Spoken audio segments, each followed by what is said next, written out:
Well, I'm with a lady that many people know here at Government House this afternoon. I mean, there's no one on the Isle of Man who has not been to Jovi Junk, Stella. Come on. I mean, it's one of those traditions, isn't it, really? Yes, I suppose so. And it's still going strong after all these years. Oh, half a lifetime. I mean, you collect a lot of stuff there, and people want to buy it, so it's good on you, isn't it? I mean, though some stuff may sit around longer than other stuff. Sure. But anyway, we done this. Tonight you're here for a very special occasion. The Governor is celebrating everything aviation. And of course, but you, of course, well, let you tell the story, your connection with the Schneider Trophy. My father won the Schneider Trophy in 1914.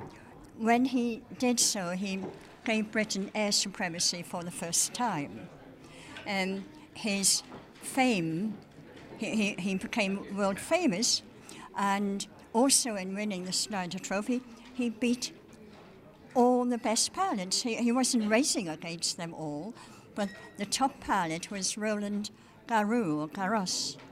And he did not enter the race because he saw father going round and round and said, "I cannot beat Pixton." And he did not enter.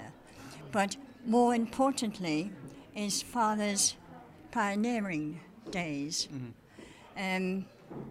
He first flew in 1910, and he was the first man to be with A.V. Rowe at Brooklands in 1910. Brooklands was a famous motor racing course, nearly 3 miles around.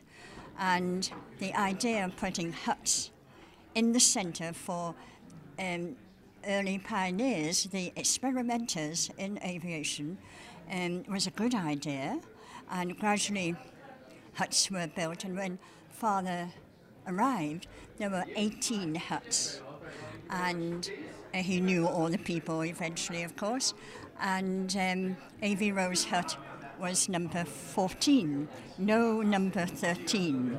I mean, people who've seen the film, The Magnificent Men in Their Flying Machines, those are the sorts of planes we're talking about, aren't they? I mean, that's so pioneering. I mean, in a way, you're lucky you're here almost, aren't you? Because it was a very dangerous thing to undertake in those days, wasn't it? Yes, indeed. My father was lucky to survive, and those magnificent men in the flying machines, unbeknown to everyone, the story writer, the storyteller, came to father, and father told him so many incidences, like he was known as the sewage farm king because he was always landing in the fields or the beds, which when the course was built in 1907, it was too expensive to move these fields.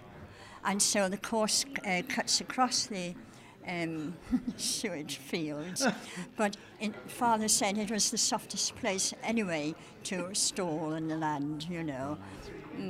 Now, tonight I know you've got a presentation of a book to the Governor, yes, and the Isle of Man has now got this cluster of the aerospace industry. You must be quite surprised and delighted, aren't you, with the way the Isle of Man has got this connection with your father? Well, my father would have been delighted. I wish he were here now. Well, I looked him up. And is it true that he also did the first delivery of newspapers by plane to the Isle of Man and these sort of things? 1919. Now, my book on father, which is in first person, I ghosted for him, ends at 1918. But I'm going to start on book 2, beginning with I was lost, and he was flying newspapers to the Isle of Man, but he, I think it must have been misty or something, and he didn't know quite what direction to go. Anyway, eventually he was going to deliver the Daily Mail, but he was asked to deliver the Daily News, even though he was lost at that time. And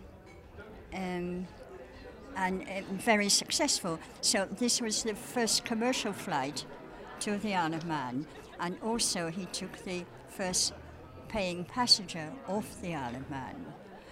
But there's a lot of history connected with father and the Isle of Man.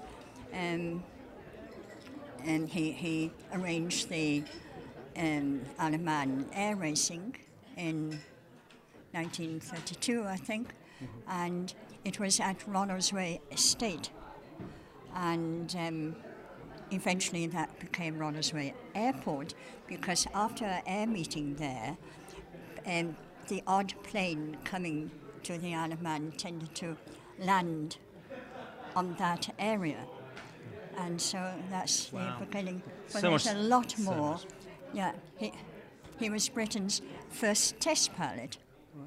And he saw so many of his friends die. And especially in 1913, when his great friend Cody crashed and died, and other people he knew. He was very lucky to survive.